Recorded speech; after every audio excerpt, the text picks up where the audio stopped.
Sanggeet Manirajah graduates today as a politics and international relations major with a minor in Spanish. She was born and raised in Kuala Lumpur, Malaysia. Prior to becoming a Scripps student, she attended the United World College Costa Rica, which is a 2-year international school and educational movement. Its mission is to use education as a force to unite people, cultures, and nationalities for a more peaceful and sustainable world. I believe Sanggeet has her name written all over that. In addition to pursuing her academic focus and her love of salsa dancing at Scripps, she also invested herself in ways she did not previously imagine. As a first year, she was awarded the KEEP Summer Internship Grant and worked with the Grassroots Community Educational Development Organization in Ghana. She served as a resource coordinator and facilitator for our Scripps College Academy program, studied abroad in Spain and India, worked in admission as a senior interviewer, and at the Motley as a barista. And in her spare time, did she have any? She danced and was a choreographer with the Claremont Bollywood Dance Company. She will stay with us this summer to continue her work with the Scripps College Academy, then return to her homeland to pursue the interests that Scripps has enabled her to solidify. Please join me in welcoming Sanggeet to the commencement stage.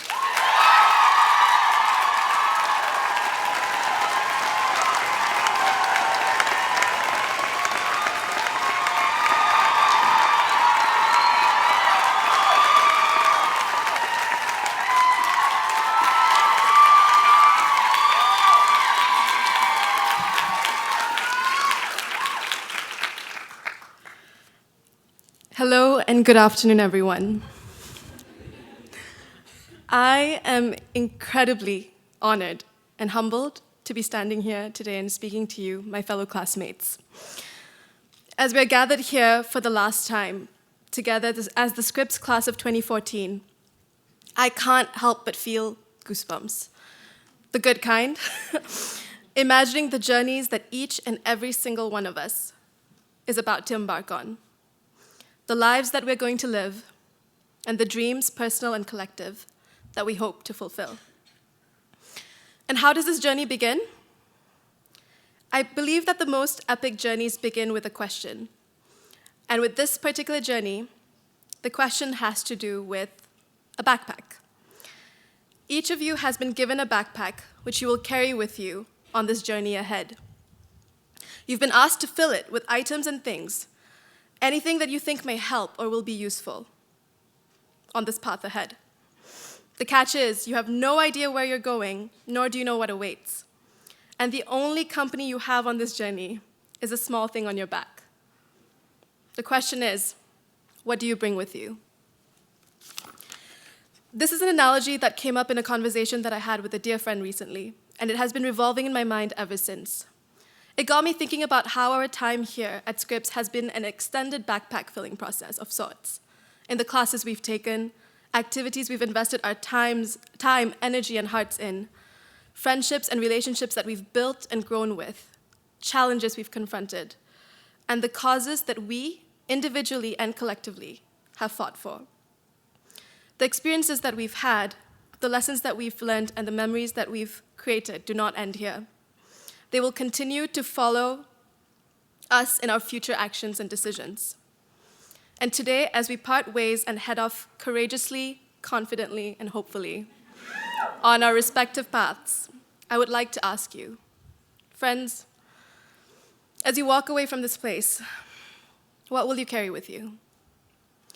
I cannot speak for all of us, nor can I tell you what you should be carrying, but I would like to share with you what I hope I will carry with me on my own journey.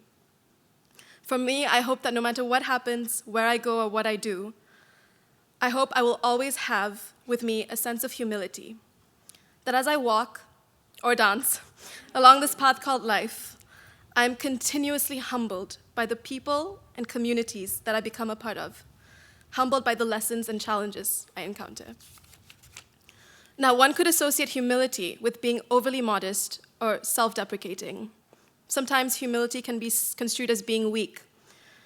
I disagree.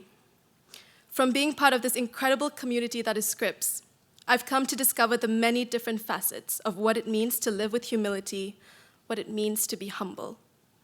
Humility, I've discovered, means having an awareness of my own smallness and vulnerability, and being able to see and embrace the beauty and strength in that.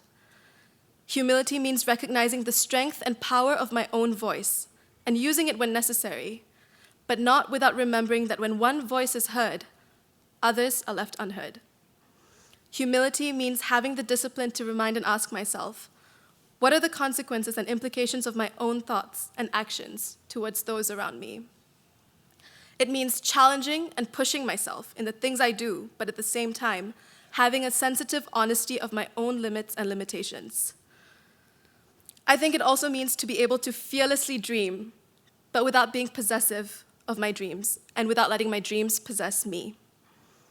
I've discovered that humility means living in awe and appreciation of the small moments of beauty, kindness, love, and compassion that happens in our day-to-day lives, the moments that make life worth living. Now, perhaps you may be wondering, why of all things do I want to be carrying humility? There's no one reason, and the story that I'm about to share with you is one of many moments and experiences that have made me realize something I think that's rather important, that a lot of the things that happen in our lives are beyond our control. In the spring of my junior year, I studied abroad in India on a program that was focused on sustainable development and social change. We were a group of 25 students from different schools around the US, and the program involved numerous excursions to different parts of northern India, where we visited local NGOs and grassroots development initiatives. This one time, we were visiting an all-girls elementary school in a small rural village in the northern state of Rajasthan. We were visiting an organization whose focus was to increase access to basic education for young girls in that area. The girls were between 7 and 15 years old, and for many of them, given their family background and circumstances, the idea of even attending school was a huge stretch of the imagination. That hot and dry afternoon, we were all seated in a small classroom for introductions, our group across from the group of shy but giggly and excited girls. There was this one girl who was quieter than the rest, who was seated right across from me. We caught each other's eyes a couple of times, and we smiled. As I looked at her, I started to imagine what her life must be like. What did she do first thing in the morning? What her hobbies were, if she had siblings or not, if she had a favorite Indian dessert. And then I started thinking about my own life and how I thought about how different it was from hers. We both represented two very distinct sets of life experiences, and I couldn't help but think about the little and not so little privileges I enjoy, of having a college education, of having the freedom and means to travel and see new places, of having access to opportunities for my own self-growth and development. It wasn't that my life was better than hers, or hers better than mine. They were just different. We each lived very distinct lives with their own particular struggles. Our lives were different, but I could also see how they could be similar. Perhaps in the aspirations and dreams we both have for ourselves, to learn and seek knowledge, to make our families proud, to be good human beings. Perhaps we were both similar in our determination and zeal to fulfill these dreams. As we sat across from each other, I saw quite vividly how easily my life could have been hers and how she could have been living mine. That it was random chance that we were born into the families, places, and circumstances that led us to where we were in that moment, sitting on the opposite sides of that classroom. That had things happened quite differently in our past, our life paths could have been very different than the ones we were on. I think it was that day that I realized my own smallness, my own insignificance, and it was refreshing, in a way liberating almost. It was liberating because seeing that embracing my smallness was an antithesis to the idea that I, and perhaps many of us, have grown up believing to be true. The idea that if you work hard enough, you'll make it. And if you've made it, it means you've worked hard enough and therefore deserve it. I think that it is too simplistic an idea and is an unsatisfying perspective of both the little and not so little struggles that we all go through in life. I began to question if hard work indeed does merit me boundless opportunities and access to the good stuff in life, then what about the struggles of so many other women, men, people who've worked as hard, if not harder than me, whose honest efforts and earnestness merits them the very opportunities and open doors that I have had the luck and grace to enjoy, but for reasons beyond my comprehension, they have not. Is there something that distinguishes me, that entitles me to the best of what life has to offer? This question is something that I keep circling back to, and I don't think the answer matters as much as what it has helped me realize. It has helped me realize my smallness, that a lot of what has happened in my life, the privileges and freedoms I have enjoyed, are all a function of something that is beyond my control, a result of forces that are constantly interacting, moving, and shaping me and my path. That while my hard work definitely was a factor in the freedoms I have been blessed to enjoy, it was by no means the only factor. That really, when it comes down to it, a lot of what has happened has been a result of luck. I've just been so incredibly lucky. And I think that all of us, in our own ways, have been lucky. Think about it. We're lucky just by virtue of sitting here, waiting to receive our undergraduate diplomas, by virtue of being soon-to-be graduates of an elite liberal arts college. For the past 4 years, we have had the luxury of learning for the sake of learning, of pursuing experiences and opportunities for our own self-development, of being surrounded by a community of incredibly passionate and talented women, and to be inspired by this community in little and big ways every single day. We're so lucky. So what do we do with this luck? To me personally, I think that this luck calls for a certain sense of responsibility, which is to be humble, to live with humility.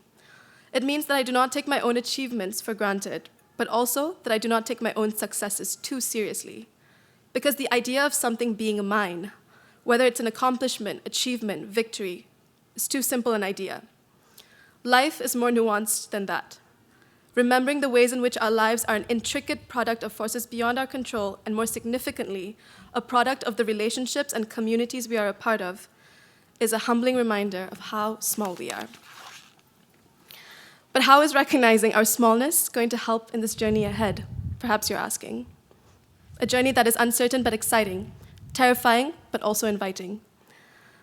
I think in a world that constantly aggrandizes bigness, success, prestige, and opulence, it is in recognizing and embracing our smallness is what will help keep us grounded and help us discover and be reminded of what matters, what's truly important to us. We're able to see things in perspective.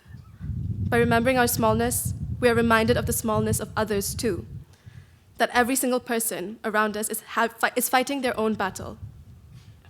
And it's through our smallness that we are able to walk this journey with a deeper sensitivity and openness to the intricacies of life. We're able to see beauty where there seems to be none, and to have gratitude at times when it seems impossible. I would like to share with you a quote that for me very elegantly encapsulates a recognition of this smallness, but at the same time highlights the tremendous strength and potential this recognition carries. It is by one of my favorite writers and political activists, Arundhati Roy. She says, "The only dream worth having is to dream that you will live while you are alive and die only when you are dead. To love, to be loved, to never forget your own insignificance, to never get used to the unspeakable violence and vulgar disparity of the life around you, to seek joy in the saddest places, to pursue beauty to its lair, to never simplify what is complicated or complicate what is simple, to respect strength, never power. Above all, to watch, to try and understand, to never look away, and never, never to forget." Let us never forget.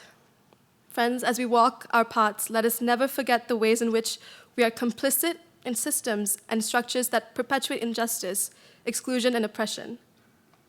But let us remember that in our complicity, we also have the voice and the choice to resist, to question, to challenge, and to never settle for the status quo, to keep fighting, to keep going. Let us remember that our humanity lies in recognizing, respecting, and loving the humanity in the people we interact and cross paths with every single day. That we're so inextricably connected and interdependent, and that life as we know it would be meaningless without this interdependence. And let us remember that in this interconnected and intertwined web that we are all a part of, we're small. Let's remember our own smallness fragility, vulnerability, for it's in our smallness that we encounter our strength, our faith. It's in our smallness that we encounter life. Life. That as we continue walking, singing, dancing on this path called life, let us never forget our connection to this place, the relationships that we've built, and the communities that we've been a part of here. I will leave you not with a quote, but with a question. As you take this first of many steps on this journey, what will you carry with you? Thank you, class of 2014, for the memories.